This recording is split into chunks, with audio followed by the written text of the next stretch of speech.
Check out monorail.com, America's affordable investment app, made for conservatives who want to keep their hard-earned money with companies that share their values. Download the Monorail app today. Join Monorail.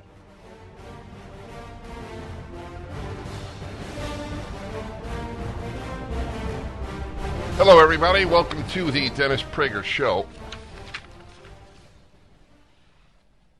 There were two pieces in the Daily Mail this past week of, out of nowhere, whites being attacked by a black person, beaten, quite beaten, screaming about white supremacy, and in one case screaming on behalf of BLM. It is unreported in the American press. They happened in America. The Daily Mail is British.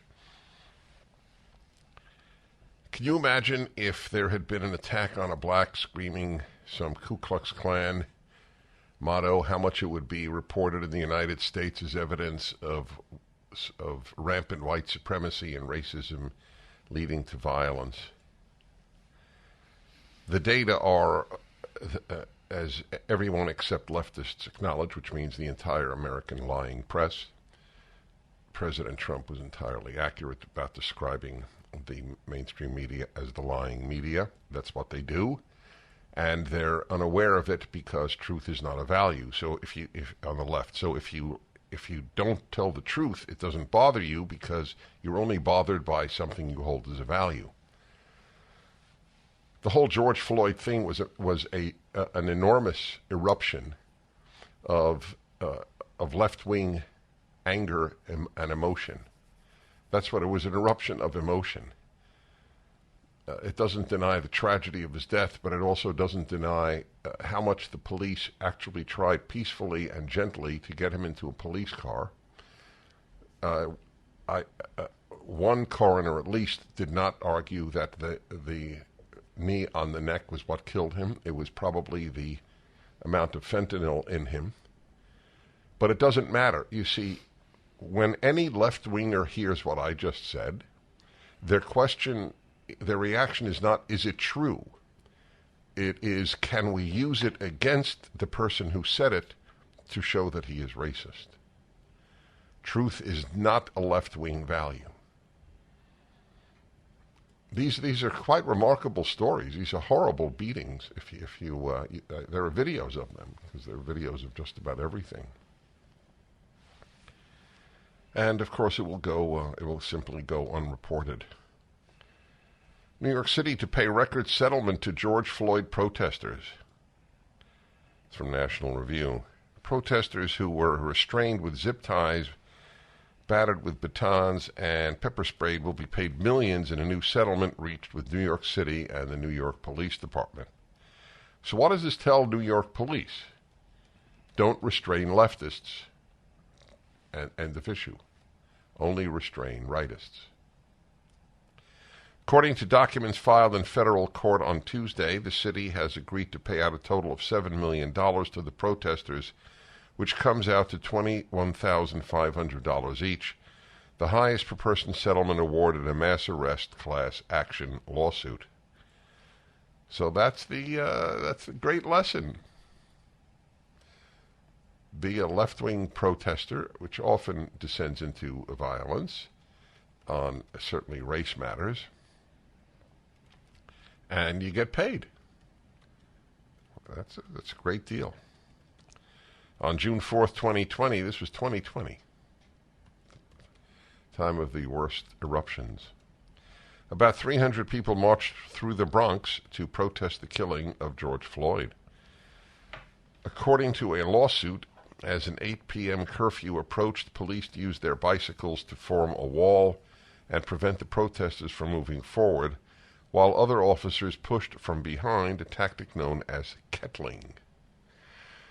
Just after the 8 p.m. curfew, quote, according to Human Rights Watch, which is a left-wing organization, the police moved in on the protesters unprovoked and without warning, wailing their batons, beating people from car tops, shoving them down to the ground, and firing pepper spray in their faces. Incidentally, will the family of Ashley Babbitt get money for her unjustified, not pepper spray, not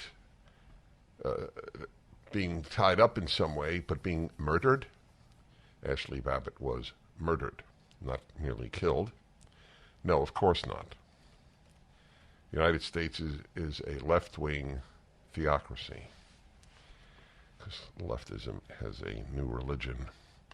Bill de Blasio had instituted the curfew. Isn't that funny? Bill de Blasio.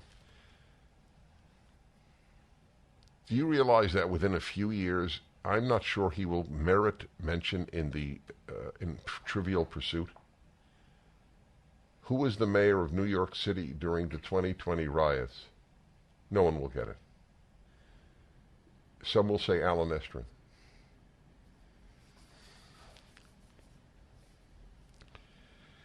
Argued an emergency executive order that it was necessary to protect the city and the residents from severe endangerment and harm to their health, safety, and property. Okay. Now, several protesters filed an initial complaint against de Blasio, the City of New York, and NYPD officials in October 2020. De Blasio was dismissed from the suit in 2021, according to the Washington Post. But the case against the NYPD and city continued for 2 years. The highest levels of the NYPD coordinated a pre-planned assault on peaceful protesters. This is what the plaintiff's attorney says. The New York City Police Department explained in a statement that the demonstration came at a challenging time for officers who were suffering under the strains of a global pandemic, quote-unquote, and had to balance protesters' rights with public safety. Because we all remember the 2020 protests as a peaceful affair. 2.5 years after the protests of 2020, much of the NYPD's policies and training for policing large-scale demonstrations have been re-envisioned. Oh, I love that. Re-envisioned. That's it. Is the word matrix going to show up? Based on the findings of the department's own self-initiated analyses. Oh, there you go. So they're getting $21,000 each. These are wonderful human beings who demonstrated. Well, do you realize that Derek Chauvin, the officer, was never even accused of racism? How many Americans know that? It had nothing to do with George Floyd's race. Nothing. This was stated by the black attorney general of the state of Minnesota, who is a leftist, by the way. Not surprisingly, as there a Democrat in office in Minnesota who is not. But truth is not a left-wing value, so it really doesn't matter. So what were they protesting since there was no racism in the death of George Floyd? What were they protesting? What the lying media told them to protest: a racist attack on a black. We live in the world of lies. Every day I bring to you another example of either the left ruining society or just out-and-out lying. The whole George Floyd protest, the entire national protest, the rendering him of a hero, with the hero's funeral, with the president attending, former president attending. This was all theater. All 100% theater. The man was not killed because he was black. He had resisted arrest. He had his own rap sheet. We lived through a gigantic lie in the demonstrations and the honoring of the man. It was all a gigantic act of theater.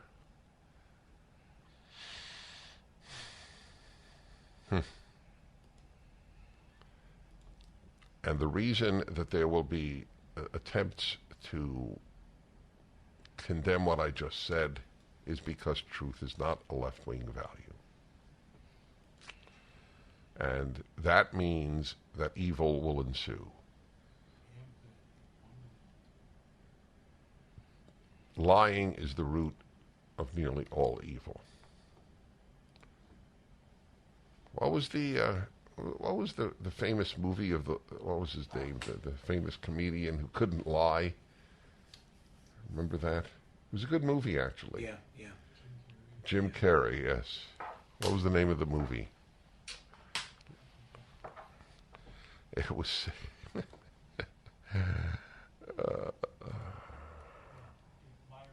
Liar, liar. I thought it was liar, liar, but I didn't say it.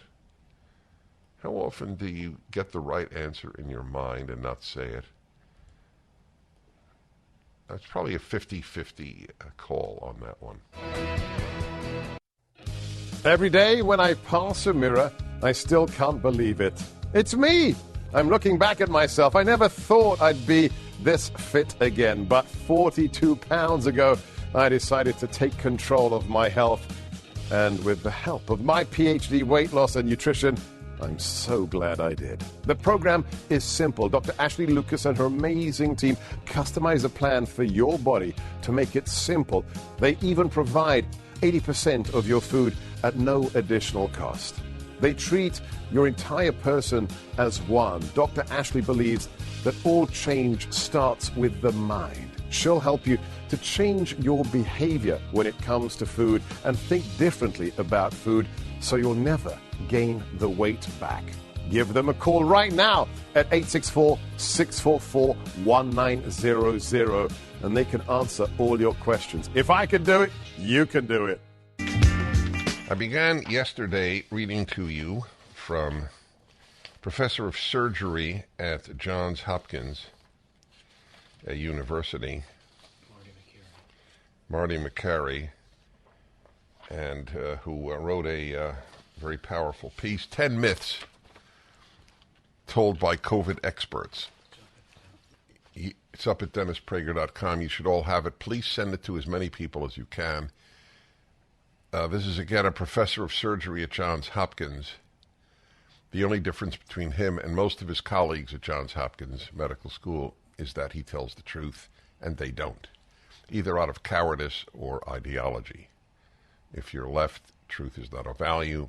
If you're not left, cowardice is the norm in the human condition. He's not a coward. You were lied to. I want you to understand what has happened to me personally. I never said a word in my 40 years of broadcasting about vaccinations. Now I believe nothing. Nothing. I believe Bob Kennedy Jr.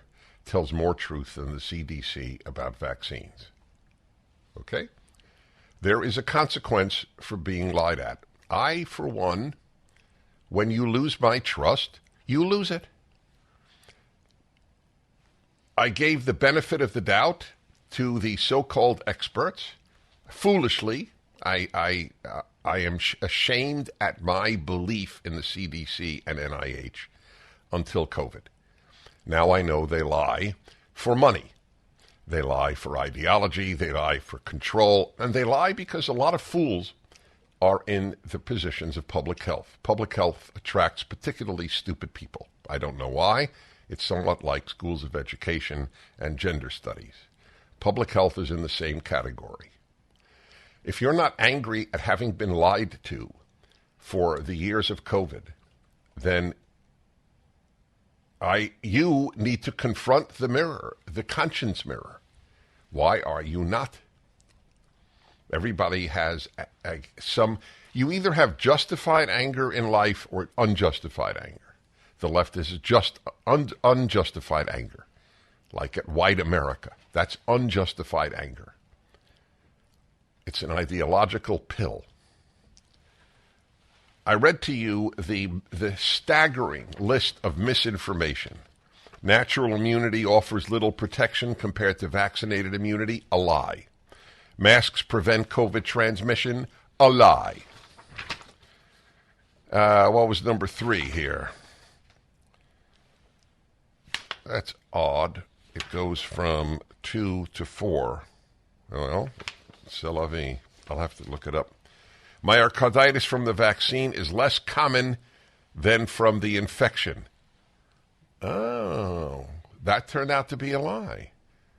So you get myocarditis more from the vaccine. If you are a young person, in this case 16 to 24, for example, listen to this. Myocarditis is 6 to 28 times more common after the COVID vaccine than after the infection among 16 to 24-year-old males. If you had your child get vaccinated, apologize. Young people benefit from a vaccine booster. Lie number 5. Well, number 4, as I have read it to you. How did that happen? That's a first in my printout history. But I'll give you the numbers as he lists them. Number 6, vaccine mandates increased vaccination rates. That's interesting. I don't agree with that one. I think the mandates did increase vaccine rates. If it wasn't forced on people, they wouldn't have taken it. But apparently, it says, after the broad recognition that vaccination does not reduce transmission, the mandates persisted and still do to this day. Yes, that's correct, but there's a reason. All right, it doesn't matter.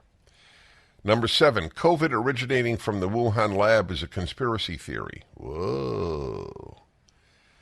Google admitted to suppressing research on, quote, lab leak. Isn't that something? Google is run by despicable human beings. They admire Putin, not in terms of Putin, but in terms of his ability to suppress all dissent. We have Putin-like, Stalin-like, Mao-like people running Google, YouTube, and all of the tech companies outside of Twitter now. You realize that? They suppressed the truth because they didn't agree with it. That is what the left does. It suppresses truth because it doesn't agree with it. If you pursue truth, you cannot be a leftist. It is not possible to be both. You can be a liberal, you can be a conservative. You cannot be a leftist. Google admitted to suppressing searches of a lab leak during the pandemic. Dr. Francis Collins, he really turned out, whoa. I knew of him from decades ago. I think he's somewhat of a religious man. Yeah. And it's very disturbing when religious people lie. Because if religion doesn't cause you to be a truth seeker, it's useless. It's worse than useless. It makes religion useless in people's eyes. He disgraced his religion, Collins. Head of the National Institutes of Health claimed, and still does, he didn't believe the virus came from a lab. Ultimately, overwhelming circumstantial evidence points to a lab leak origin, the same origin suggested to Dr. Anthony Fauci by 2 very prominent virologists in a January 2020 meeting he assembled at the beginning of the pandemic. According to the documents obtained by Bret Baier of Fox News, they told Fauci and Collins that the virus may have been manipulated and originated in the lab. I'll tell you what happened when we return. The Dennis Prager Show. My friends, a food shortage could be coming. I can't believe I'm saying this, but it's true. So survival food is important. Create your own stockpile of the best-selling 4 Patriots Survival Food Kits. It's not ordinary food. We're talking good for 25 years super survival food. Hand-packed right in a family-owned facility in the USA, giving jobs to over 200 Americans. The kits are compact, sturdy, water-resistant, and stack easily. They have different delicious breakfasts, lunches, dinners. You can make these meals in less than 20 minutes. Just add boiling water, simmer, and serve. Right now, you can go to 4Patriots, that's the number 4, 4Patriots.com. Use the code Prager to get 10% off your first purchase on anything in the store. You get their famous year-long guarantee after your order and free shipping on orders over $97. Just go to 4Patriots.com to get 10% off with the code Prager. 4, the number 4, Patriots.com, code Prager. I'm reading to you the lies told by COVID experts. It's called myths. It's a general term for lies. Over the course of the last 3 years. It's written by a professor of surgery at Johns Hopkins University, Marty McCary. So he describes in number 7 that COVID originating in the Wuhan lab was a conspiracy theory. That's how it was always dismissed. According to documents obtained by Bret Baier of Fox News, they told Fauci and Collins, that is 2 very prominent virologists, in January 2020. All right? at a meeting he assembled at the beginning of the pandemic. They told Fauci and Collins, head of the NIH, National Institutes of Health, man who's disgraced himself and as a fellow religious person, his religious beliefs during the last 3 years. He was tested and he failed, morally and medically. As Jordan Peterson answered a question I posed to him at a PragerU gala, do you ever really know people until they're tested? And he said no. It's a very sobering notion. Do you know the people you work with until they're tested? Not just public officials.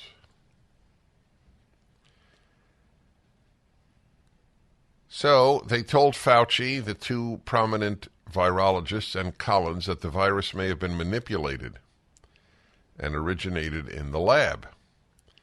But then suddenly they changed their tune in public comments days after a meeting with NIH officials. The virologists were later awarded nearly $9 million from Fauci's agency. Did you know that? Reading that. Yeah, didn't know it before. Didn't know it before? Yeah. Me neither. God, the corruption. Don't talk to me about Ukrainian corruption because I think we match it.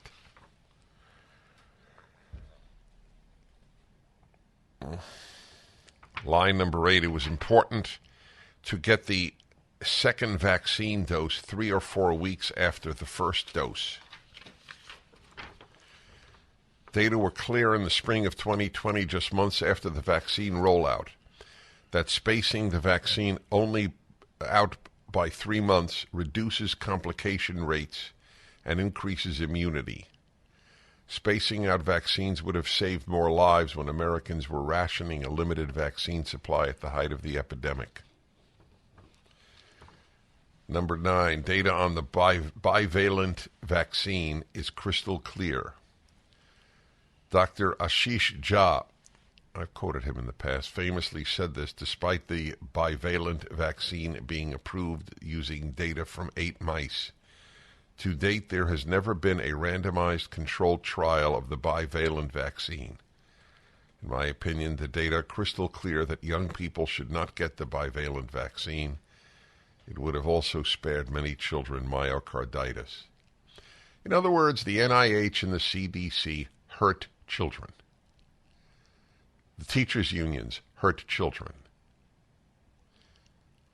Okay, just for the record, these are facts. These are not attacks. These are facts. I'm either lying to you or telling you the truth. You have to have the courage to face one or the other. Okay? Either the CDC and NIH and the whole crowd hurt children or they help them. Can't be both. And the teachers' unions either damaged American children or helped them, closing the schools for nearly 2 years. And people continue to send their kids to schools and not homeschool them or find that rare school that actually cares about children and education. Well, my grandkids will be able to say that Poppy fought. That matters to me. My Poppy was tested, and he passed. It's not easy. It's not difficult, by the way, to pass. All you have to do is pursue truth. That's almost everything. Line number 10, 1 in 5 people get long COVID. Okay. I have told you very many times, worth repeating again in this regard, Denmark's health authority announced it is halting COVID vaccinations for people under 50, except for those who are at high risk of severe illness as a result of COVID, and healthcare and senior care workers in close contact with those who may become very ill from COVID. Okay, just want you to know that. I guess Denmark doesn't know what it's doing when they tell people under 50 not to be vaccinated. It's not even a vaccine, as it turns out. They've redefined vaccine. That was what this left-wing organization, NewsGuard, another organization devoted to suppressing dissent in this country, told a PragerU company that, what did they do? What company dropped PragerU as a result of NewsGuard saying we were not trustworthy, using that example? Yeah, it was called JW Player. They hosted JW Player. They hosted our website. Thank you. Yes, that's right. So I had said that they have changed the definition of vaccine, which is 100% true. NewsGuard 100% lied on this matter, but it doesn't matter. They don't like truth on the left. They don't. It's not. You have to understand, there's so many attacks, left, right, left. You don't know what's attack and what's true. 40 years I have not lied. I have a much better track record than the frauds at NewsGuard. Okay, they have no track record. Their track record is support the left. That's their track record. Mine is support the truth. I owe it to God, which is even higher than conservatism or America. I owe it to God. I believe I will be judged for lying. They don't. It's a big deal, my friends. The whole thing's a big deal. What is being done to children now at schools, it continues. No wonder it's the highest depression rates in American history among young people, the highest ever. More kids are on psychiatric pills than ever before in American history. Thank you, left. Crapping on religion, crapping on God, crapping on the Bible, crapping on America, crapping on marriage, crapping on the family. You stink on the left. You are lost, pathetic, vile souls. My anger is on behalf of America's kids. Take them to a drag queen story hour, will you? That's something you can be proud of. Watch men in dresses and take off parts of their clothing. That's to be proud of. That's a victory for the left to screw kids up. It's a victory. They're sick people. Bad stuff, folks. Bad stuff. Ramona in San Diego, California. Hello. Oh, I'm sorry. Hi. Hi. Yes. Sorry, I was just I wanted to share with you, if I may, Dennis. I agree with you 1,000%. And what my family and I have endured for the past several years has been astonishing.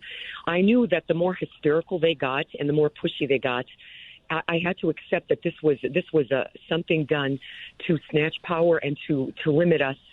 What happened is I moved back from Chicago back in 2017. I'd lived in San Diego for almost 20 years.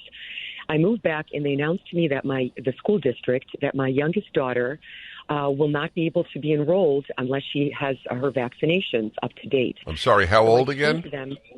My youngest daughter, at that time, she was a second grader, entering second grade. She's now a seventh grader. Wow. And I'm sorry if I'm speaking quickly. There's so much to say, but I want to get to the relevant parts that really prove what has happened, especially in California with these Marxist rats. They're shameless in whom they do whatever they have to do to gain power and seize power and dumb us down. So I moved back, and typically with my eldest daughter, I did not believe in the effectiveness and the safety of vaccinations, because back in 1998, a family member of mine, her son was rendered a complete vegetable from these vaccines. And I started diving into it and just doing exhaustive research on my own, speaking to nurse friends. Several of them said they are convinced that they have MS because of it, just simply the way it's introduced into the body. There's no stopping points that when you're exposed to regular virus in the nose. All right, so this we understand. So your point is? Yes. So my point, Dennis, is I did not want my children vaccinated, especially very early. So I was able to go to the school district and ask for a personal beliefs exemption or a religious exemption. I was stunned when I moved back in 2017 because of the actions of Senator Pan. And he's absolutely in cahoots with the pharma companies. They make obscene amounts of money, and they're not going to tolerate parents like me. So I came back and they told me that was removed. I have no recourse with the school district anymore because of the state. The only exemption that I could get for my daughter was a medical exemption. And I said, okay, well, she was injured in Illinois. I can get it from that doctor. They said, no, you have to get it from one here. So, Dennis, I called doctor after doctor after doctor thinking, am I living back in, where my family's from? In Well, all right. So your point is you have no say in what medicine your child gets. Yes. Okay, that's right. Okay, that's correct. You don't. You're just a damn parent.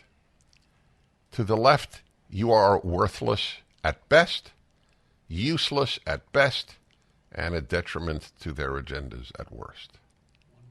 Every cult and every tyranny begins with undermining parental authority. Leftism is both a cult and a tyranny. In California, you don't have to tell a parent if the child at any age in school says that he is a girl or she is a boy. You don't have to tell the parent.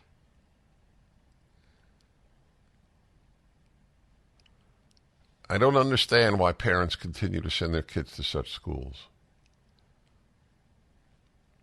I don't understand it I understand it if they feel they can't afford anything else. Maybe we need to set up that would be great. Billions of dollars to help fund parents to take their kids out of public schools and many private. Wow. Just when you thought it couldn't get any better, Mike Lindell with MyPillow is launching the MyPillow 2.0.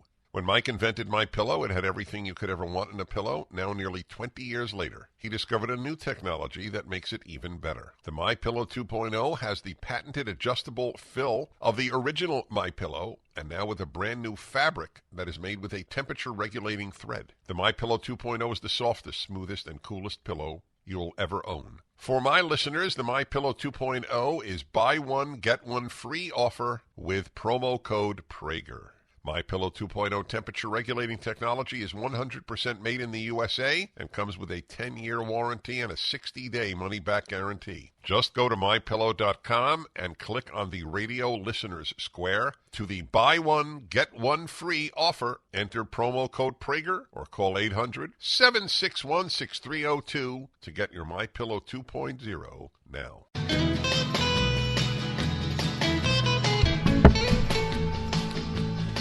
It's the happy hour. Yes, it is, ladies and gentlemen.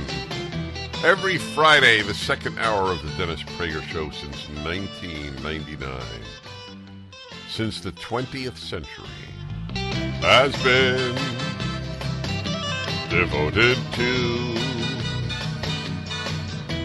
happiness.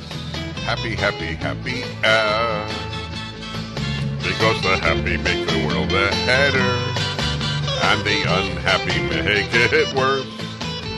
So it's a moral obligation to pursue happiness and to act it even if you don't feel it. That's a big part of my message on the Happiness Hour.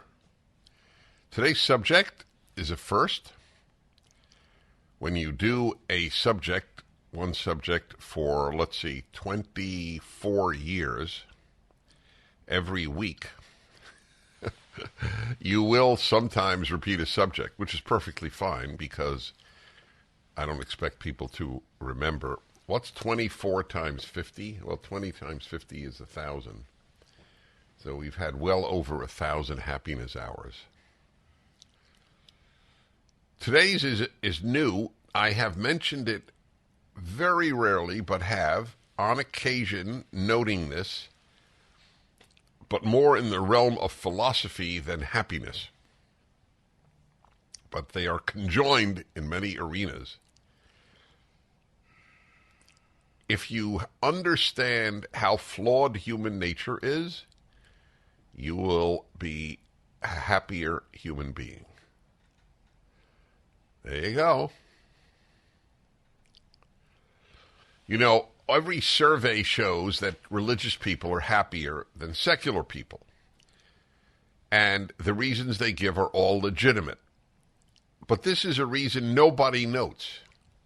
Religious people, religious Jews and Christians, have a much more mature understanding of human nature than many secular people do. As God says in the book of Genesis, man's will is towards evil from his youth. Christians speak of the fall of man. Jews speak of that verse that I just gave you from Genesis, or that we are driven by two urges, or it is Yetzer in Hebrew. One is the good one and one is the bad one. There is no manifestation of Judaism or Christianity that holds that people are basically good. This is an idea held by the world of non-wisdom, the secular world. That doesn't mean that every secular person is a fool. It means that every secular institution is, like Yale, a particularly foolish institution. But all the Ivy League are competing. Some days I think it's Brown, sometimes I think it's Penn, University of Pennsylvania, sometimes I think it's Columbia. There are reasons for all of them. Harvard is in the running, but it is not as bad. Don't forget Yale. I said Yale. Oh, I started with Yale. How could I forget Yale? I mean, it's like forgetting COVID in the middle of the pandemic. Was that a good analogy?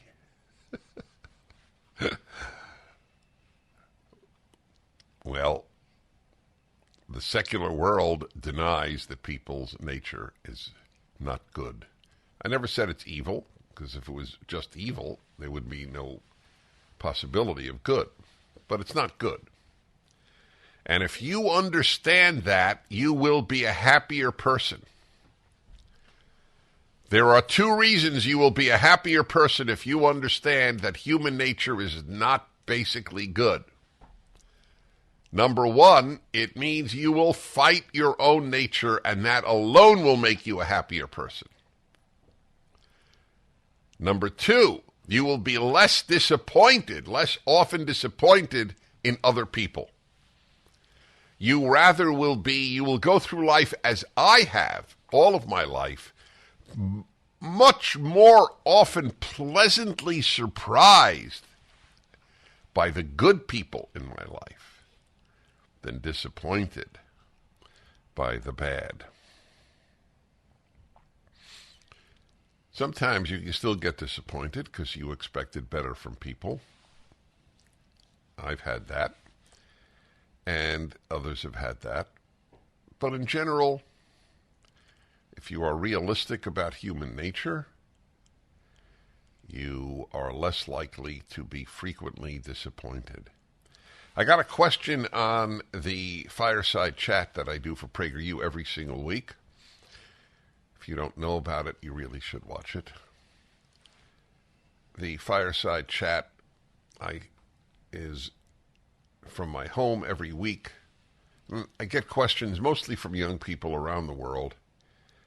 And one asked me just the last week about how can I've been so hurt by people, I'm paraphrasing, how do I continue to have faith in human beings and faith in God? Well, I don't understand the faith in God part. What is God supposed to do? Control the behavior of people in your life? As regards the humans, well, the reason you lose your faith is because you had faith in humans. Not a good idea to begin with. So my point is, it's a very big one, though. How you look at life and whether you're a happy person are very, very related. And if you understand that human nature is profoundly flawed, you will work on your own nature, and that will make you happier, and you will be much more inclined toward pleasant surprise at the good people that you encounter than hurt and disappointed by those who do you bad things than you encounter. 1-8-Prager-776. Does this resonate with you? Does this make sense to you? If you have believed until now that people are basically good, will you change your mind because it's not, A, it's not true, and B, it's completely unconducive to happiness? Walking around in a make-believe world may sound happier, but if it's make-believe, the world is going to come crashing down on you. That's the problem. So this is a very big deal, how you regard human nature. You will be less frequently disappointed by others, and you will battle your own nature. That's something that you learn in a religious context very early on. And it is something you never learn in secular education. Never. Non-religious schools do not teach that the human heart is deceptive. On the contrary, they teach that you should follow your heart, and that the human heart is a repository of goodness. It's one of the most important examples of the obvious differences between secular education and religious education, between a secular worldview and a religious worldview, and it plays itself out in the amount of happiness or unhappiness in life. The whole question of bringing people into your life that end up disappointing you is a big issue for the happiness hour, because when you understand that people have flawed natures, you're also more understanding of the people in your life. You give them more slack. Many people expect friends or relatives to be almost perfect. But you're not perfect. I'm not perfect. And so they have to deal with our flaws, and we have to deal with theirs. Now, obviously, there's a level where you shouldn't work on it. You should just let them go. It's perfectly understood, except in the case of parents. In most cases, I think letting parents go is wrong, because God says, in my belief, honor your father and mother, and it doesn't have an asterisk unless they're Republicans. So the understanding of flawed human nature is a big help in being a happy person. 1-8-Prager-776. Hello, everybody. Dennis Prager, the Happiness Hour. If you understand that human nature is not basically good, you'll be a happier person. A, you will fight your own nature, and that'll make you happier, because if you think you're basically good, there's nothing to fight, right? Right. Number two, you are less likely to be disappointed in people and more likely to be pleasantly surprised by the good people that you meet. Two big reasons. And number three, you'll give your friends a little more slack because you understand that human nature is not basically good. It's the dividing line between wisdom and non-wisdom. Not belief in God. There are many foolish people who believe in God. And because God, they don't study the Bible, so they don't know how to learn wisdom. Belief in God doesn't have much of an effect on a lot of people. Having said that, I want to repeat that there is no wise secular institutions. Every bad and stupid idea comes from secular institutions called universities. They didn't have such ideas when they were God-centered. in the 19th century and 18th century. But that is the dividing line, that question, and I've talked about it frequently on the Ultimate Issues Hour, but never on the Happiness Hour. It's a big help. Not all of you agree with me. I like that. Dallas, Georgia, and Harriet, hello. Dennis? Yep. Oh, wow. Okay. I adore you. You described some calls as precious. I described you as precious. But yes, God made us good. Where does it say that? I mean, I just feel it to the bone. Right, I'm sure you made us good, and then I do. There's more good people in the world, and the more good we do, the more other people they see us be good, and they want to be good. And it's just one thing about. I mean, we're kindred spirits, but this, I don't get it. I feel like we're good. All right, let me react, and let me thank you for your kind words. So first of all, Harriet acknowledged that when I said, where does it say that, meaning where in the Bible does it say that, I assumed she's a religious Christian. I may have been mistaken. Maybe she's not. And she said she feels it to the bottom of her heart. Correct. But I'm not dealing on what people feel, dealing with what people feel. I'm dealing with what is true or not true. And my theory on Americans who believe people are basically good is as follows. Americans have been almost, not entirely, but almost uniquely insulated from evil.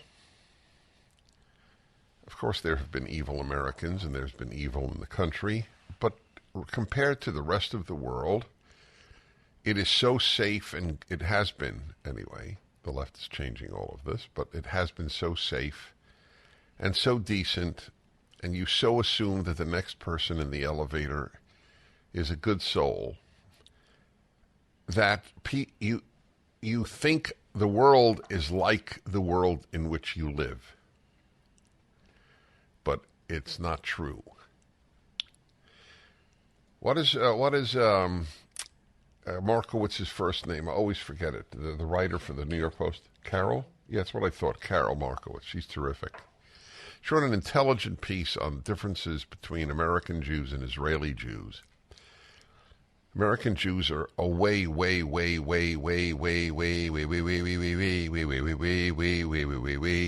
the left of Israeli Jews.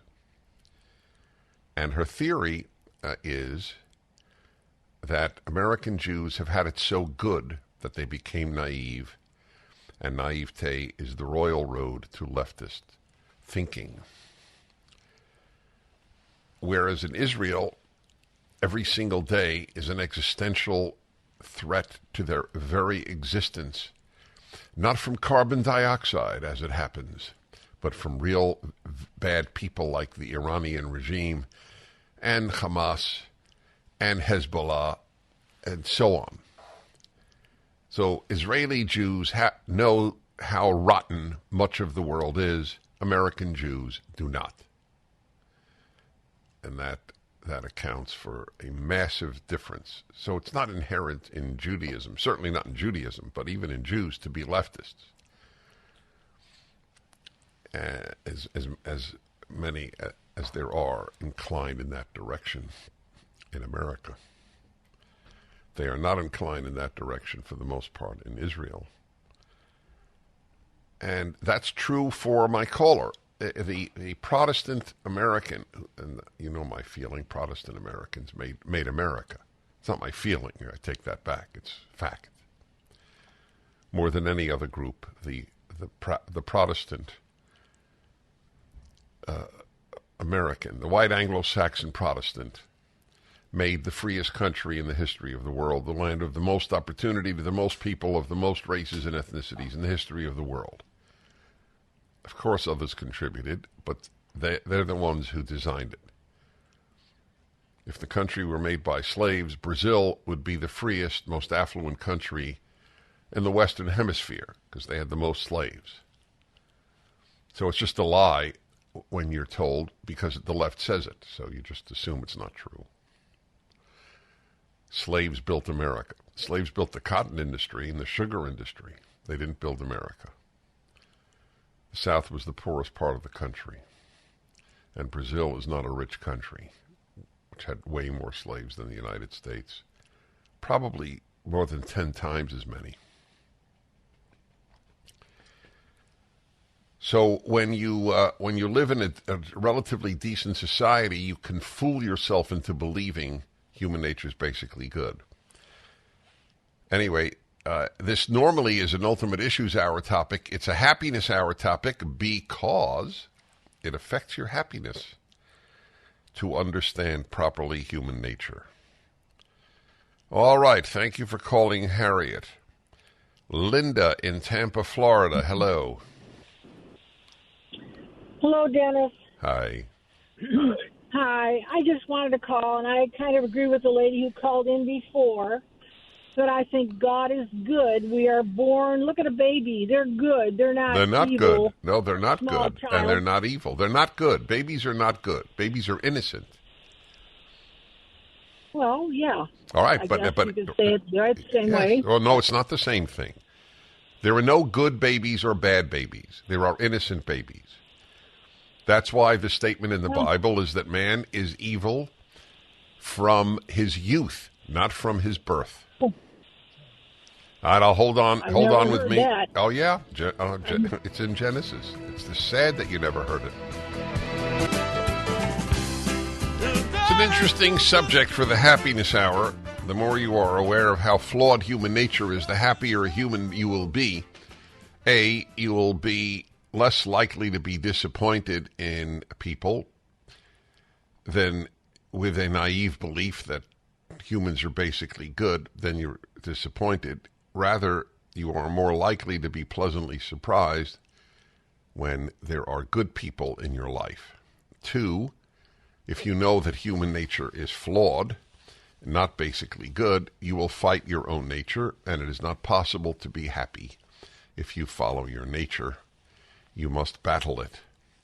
Equally, men and women. Did I say equally? I think I did, so I'll say it again. Equally. Just have to battle different things. And third, at the same time, understanding that human nature is flawed and not basically good, you might give a little slack to the people in your life if they have earned it, if they've built up a moral bank account and earned it. So now this is interesting. Where is my caller here? Linda in Tampa, Florida. So Linda, are you a Christian? Yes, I'm Catholic. And you never heard Genesis 6:5 that man's thoughts are evil from his youth? Well, we've always learned that we were born in the image of God, so we are. I just can't believe we're born to be evil. God didn't. No, I didn't say we're born to be evil. I said we're not. I said at the outset, we're not born evil, but we're not born good. There's not a shred of hint in the Bible that we're born good. It's the opposite. That the will of man's heart is towards evil from his youth. And it's God speaking. It's not Moses. It's not anybody else. It is God. It is attributed to God. And being born in God's image doesn't mean we're good. It means that we know good and evil, unlike animals who do not know good and evil. It means we're born with sacred, our life is sacred, whereas an animal's life is not sacred. Right, even the animals are born, and they are sweet. They're truly good. Really? Obviously. Then you haven't watched baboons. You haven't watched hyenas. I don't know why you would say that. With their own families. Mm-hmm. With their own families. Some they're do. Very good. Some. You're right, some. There are predators who have to eat, obviously, and they... Well, there are animals who do more... They do... Well, all right, but they do more than eat. It's silly to say animals are good. They have no free will. It's like saying a robot is good. Well, I don't know. All right, fair enough. I hope you do now. There's something flawed in a religious education that does not emphasize that human nature is flawed. I mean, how many times the Bible speaks about not following the heart? Why would it tell you not to follow the heart? That it's deceitful if we were born basically good. Very early in my career, I realized how this is such an important issue. It's part of the roots of the idiocies of progressive thought that doesn't blame criminals for their behavior. It blames racism, poverty, and guns, but it doesn't blame the despicable human who murdered an innocent person. Yep, it's a big one, but this is the happiness hour, not the ultimate issues hour, and it'll affect your happiness because you won't get disappointed as much if you understand human nature. Okay, let us see here. All right. Mission Viejo, California. Dave. Hello, Dave. Hey, thanks for taking the call, Dennis. Thank you. After listening to your last two callers, especially the Catholic, that's part of the problem is a lot of people don't realize that we're born with a sinful nature. Yeah. So we are not good. Our heart is sinful. Can we do acts of good? No. Well, that I disagree with you off. Yes, if we can't do acts of good, why is Noah described as a righteous man? Hold on with me. I'm not letting you go. Back in a moment. Jiminy Cricket, Jiminy Jack. Let Dennis be Dennis.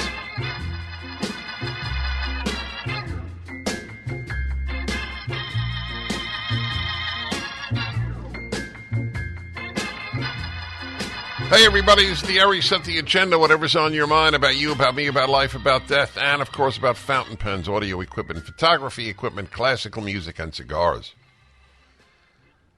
Never did it that fast. They're all there. Hey, wait, what happened to the music? I so shocked you, I know. Listen. Now we're talking. Believe it or not, there are two lines open. It never happens. I have a theory, because at the end of the last hour, I said, and now call in with what is ever on your mind. Whereas I have said for a decade, now call in on any subject under the sun. And that's what people are used to, calling in on any subject under the sun. There's now one line open. 1-8 Prager. There's now no lines open. But I'm going to open some lines because I don't take every single subject for any number of reasons. All right, everybody. Is there a name on line 2? All I see is a subject. I don't see a name or a city or an age. Okay, my friends, what is on thine mind? Let's go to Pittsburgh, one of my favorite cities, actually. Jimmy in Pittsburgh. Hello. Hello, Dennis. Hi. Dennis, hi, my friend. I love you. I want to comment on your last segment. You are so correct. Look at the families that mothers and fathers stay together and raise the kids when they're born. They end up 99% pretty decent people. When a family, mother, father don't train them, which we have shooters, drug addicts, and problems. So you're so right. We are born, but we're not born innocent. We're born to be taught by Jesus. Oh, I'm a Christian, and you're a Jew. I love you. Don't take that. Don't worry about it. It's fine. Your Christian faith is a delight to me. You're a positive person in my life. Stay with us, Lord. Okay, stay with us. I am. That's my plan. On that note, by the way, I have the exact same amount of energy, if not more, than I did when I was 25. I know me my whole life, and I can tell you that. I thank God for it, or nature for it, or whatever for it every day.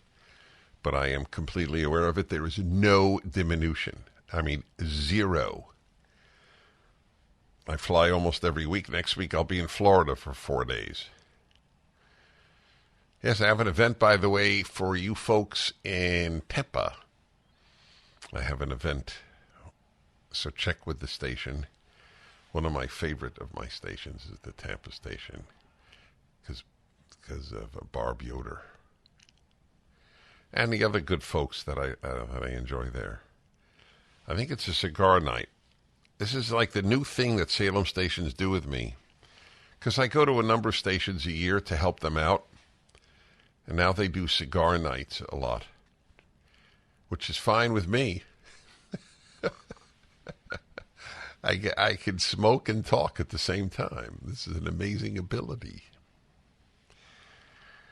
All right, let's see here. Phoenix, Arizona, Fernando, hello. Hello, Dennis. Hi. I got to see you at ASU just recently, so that was a fantastic evening. Oh, Arizona State. Yeah, that was a great evening. Thank you. Yeah. So here's my proposition for you, is that we have a demographic that I think if we could move some of that in our direction, meaning more in the conservative way of thinking instead of as Democrats, I would love to be a part of that, and that is to become essentially the Spanish-speaking Dennis Prager. I have never done that before. Doesn't mean that I wouldn't be able to pull it off. I think I have certainly the right ideas. I can speak well. I write well. Well, then why don't you simply begin a podcast in Spanish? That's the way to start it. Generally speaking, when we have brought people on to be presenters, they already have established themselves doing a podcast. I mean, you have no idea, if you're good, how you will, over time, attract an audience. Almost everybody who has a big following started with nothing. And that's where I'm at. So here's a smaller proposition, is that you mentioned about a month and a half ago about an hour on success as part of the happiness hour. Maybe that's a good starting point. I would love to co-host that with you as a trial run and seeing how that goes. How's that? Well, I never have a co-host, period. I do something with Julie Hartman. Yeah, that's unique. Listen, I'm telling you, from my heart and my brain, you start a daily or weekly or however you want the time frame to be, a podcast in Spanish. If you're good, you will get a following. And then you let me know when that happens. But I say this, to be honest, to anyone who is fluent in any language other than English, that you should start a podcast with these values. For all I care, play anything that I say. There's an immense amount of material on the internet, and just translate and then even comment as you translate, so that it's not just simply a translation of something I said. I have over 50 5-minute videos up at PragerU, just I. Not to mention all the other great ones, now about 550. And obviously not just at PragerU. There's terrific talks elsewhere. You can translate into your language, Tagalog if you're Filipino, Spanish if you're Latino, or of course Latinx, my favorite, Latinx. What an insult to people of Latin American extraction. But by the way, I read now in the LA Times, the worthless newspaper, sadly, it was not worthless all of my life. It became left and it became worthless. So their commentators, they're all one leftist after another. I could tell you what they say in 90% of the time, but here's part of the 10%. Why do they object to the term Latin American or Latino? other than Latino suggests that there is a binary sexual identity. I'll tell you why, and I found it out in the L.A. Times, because I read that like I read Pravda. I like to read what the left has to say. And that is because the word Latin comes from Europeans. So they don't want to be called Latin American. Which proves a very important point that I need to share with you. Things are so good in America, or were, that the leftist is unemployed unless they make up some form of persecution. The whole thing is a gigantic lie about how blacks and women and Latinos and Asians are persecuted. It is one enormous lie. But they have to make it up or they're unemployed. Their life loses meaning. If America is a decent country, the left is unemployed. They get no money. They get no attention. They have no meaning in their lives. Meaning in their lives is fighting evil America. So they must make up evils to prove how evil it is. And it works. Like Latin America. That's an evil. Get it? Latin is a white man's term.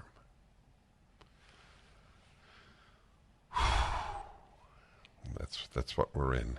The bored and affluent are killing us. Okay, let's see here. Well, we did Ukraine yesterday for over an hour. And Manhattan, New York City. David, hello. Hi. I hope you're sitting down because what I have to say may shock you. But the book Man's Search for Meaning by Viktor Frankl, a lot of it is just not true. And well, I'm sitting down and I read exactly what you're talking about, and it means nothing to me. Oh. I mean, it doesn't change the content. Yes, it doesn't. It doesn't change the message, and it is true. It may be the only thing that I gathered is the amount of time he spent in a Nazi camp is not as long as you would have inferred reading his book. What else is not true? So, stay on with me, because I'm very curious. One of the greatest books ever written.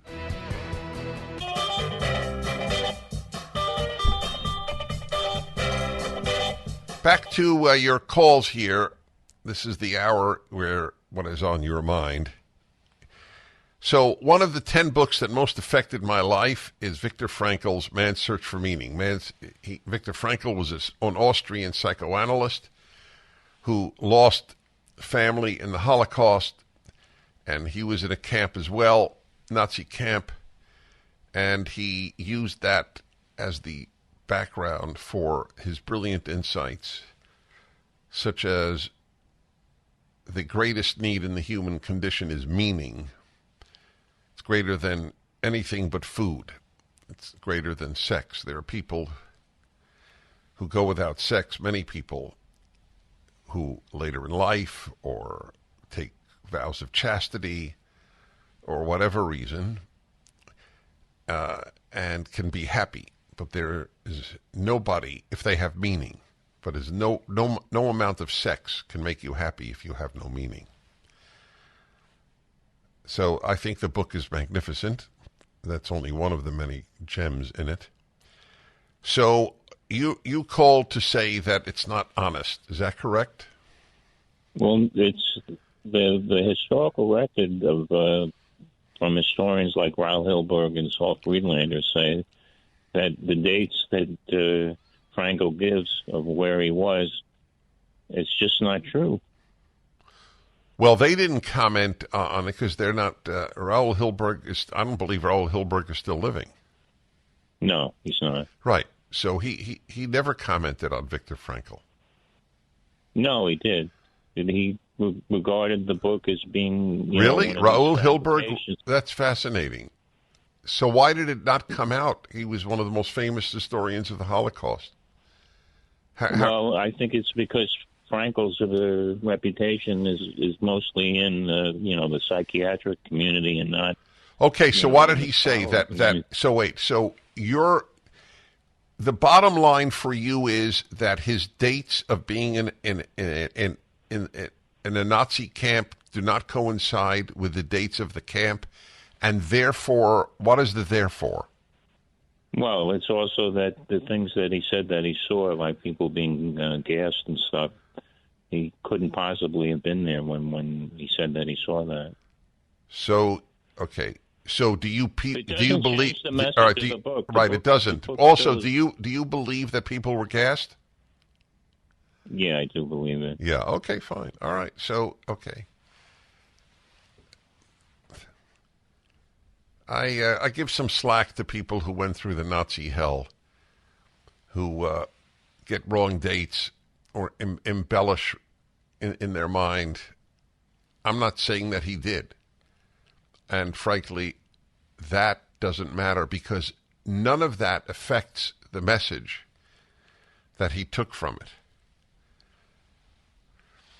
Like the motto of my life, I got it from Viktor Frankl. When asked if he hates the German race after the war, that was the way the question was posed. He said, no, because there are only two races, the decent and the indecent. That is the motto of my life. It's one of the reasons I loathe and hate and despise the left, because it's such an immoral doctrine. They don't divide the world between decent and indecent. They divide it between white and non-white. They're scum, unlike Frankl. The day you realize how bad the left is the day you open your eyes to goodness. That is what happens in the human species. Okay, let's go to Elgin, Illinois, and George. Hello. Hi, Dennis. Hi. I appreciate you. I'm a first-time caller, and I feel America needs to know this. So I was at the post office a while back, and I asked the postal employees there if they got vaccine. And they said postal workers are exempt and families from getting the vaccine. So why? I wrote a letter to the Postmaster General in Washington. He said the same thing. Really? I got to look that up. Thank you. Do you know the reason? They're just exempt. There's no law stating that they have. Yeah, but they're a federal employee. Federal employees under Biden were not exempt. I don't get it. I'm going to look that up. It sounds. 99% of the time, I am told the truth by callers, but I have to admit there are times where it doesn't sound right. I mean, it doesn't sound right to him. Otherwise, he wouldn't have called. Why would postal employees have been exempt, but the most fit among us, people in the Marines, were dishonorably discharged if they didn't get? Every one of them should be rehired because they were the only ones who were doing the right thing by not injecting themselves with what could do no good for them at their age and could harm them. Yes. If you love truth, you'll be a happier person, but you might not have as many friends. That's true. I acknowledge that. Glencoe, Illinois, and Maureen. Hello, Maureen. Hello. Hi. How are you? Real well. I've never gotten through before. There you go. It's your day. Your lucky day. Anyway, this whole business with the electric cars, none of the company, I used to be in the aftermarket. None of these companies would be making electric cars if it wasn't for the inventory on the engines. There's only like 300 pieces in an electric engine, and then in a regular engine, there's like 30,000. So if you want to have, you're controlling inventory, you'd much rather take care of 300 pieces than 30,000. Right. I'm sorry. I'm missing the point of your call. The point is, if you've ever handled inventory, less inventory is better. The reason that all of the car companies are so online with getting, not to mention all the subsidies they're getting, with changing over from gas to electric, is they will have a ton less. They'll have Right. 10% All right, less. so you're making the case for electric cars. No, I'm not. The only problem with that, I know I'm saying, but the problem with that is all of the downside in the industry stream. They're going to put this country into bankruptcy because of all the people who are making parts now for regular cars. Yeah, it's a very big crisis, plus the dependence upon China.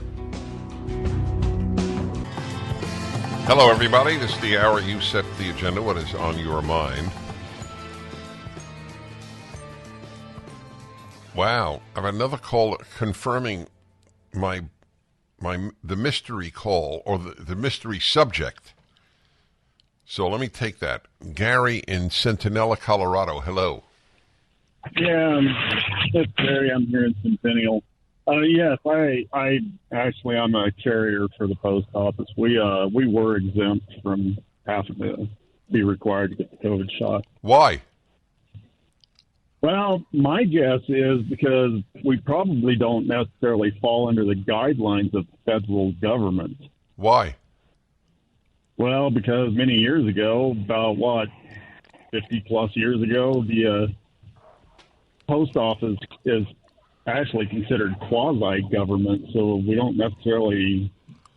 And the Postmaster General did not go along with Biden?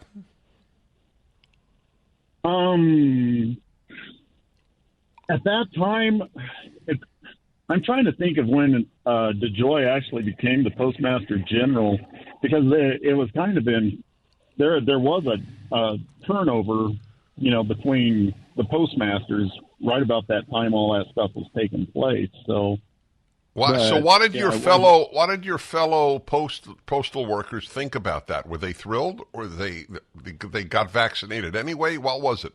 No, there was some that got vaccinated, some that didn't. I would love to know what percentage of postal workers did not get vaccinated. Then we will know how much. You're the perfect and only example I can think of where we could find out how many people got vaccinated by force and how many by desire. Yeah, that would be interesting to know, because I don't know exactly. I shut my door. I don't know exactly how many. I know of several folks in the office that didn't get vaccinated. I got the initial vaccine, that 2-shot crud back then. I haven't got any of the boosters. I'm not going to get the boosters. And the heck of it is, I never caught COVID till after I got the vaccine, and I caught it twice. That's right. That's not surprising. That's exactly right. To the extent that the so-called vaccine against COVID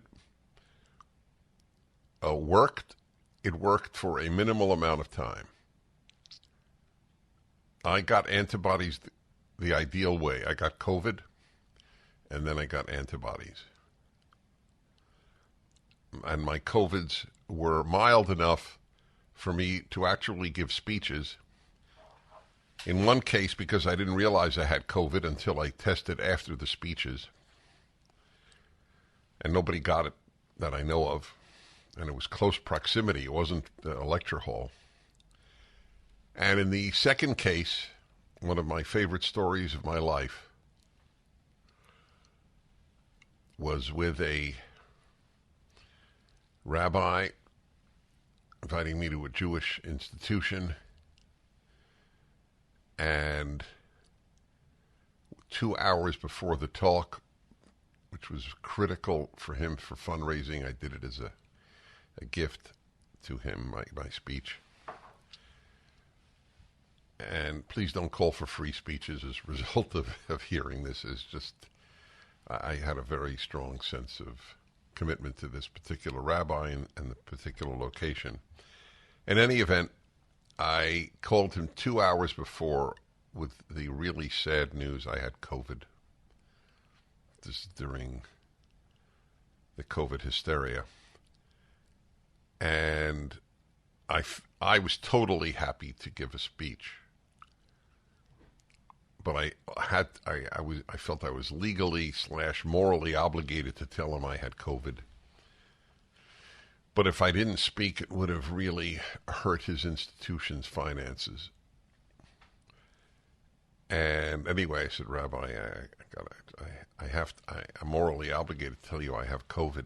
And he answered, so what? And he is a hero of mine. He was a Chabad rabbi. I wasn't surprised. They're cut from different cloth. I gave my speech. And he said, hey, I'm young, I'll hug you. And I couldn't hug his wife anyway, because they don't hug the opposite sex unless they're an immediate relative. So anyway, I was 30 feet away from the closest people because I was speaking from a stage. It was nothing. But very few people would have said, so what? Dennis Prager here. Thanks for listening to the Daily Dennis Prager Podcast. To hear the entire 3 hours of my radio show, commercial-free, every single day, become a member of Pragertopia. You'll also get access to 15 years' worth of archives, as well as the daily show prep. Subscribe at pragertopia.com.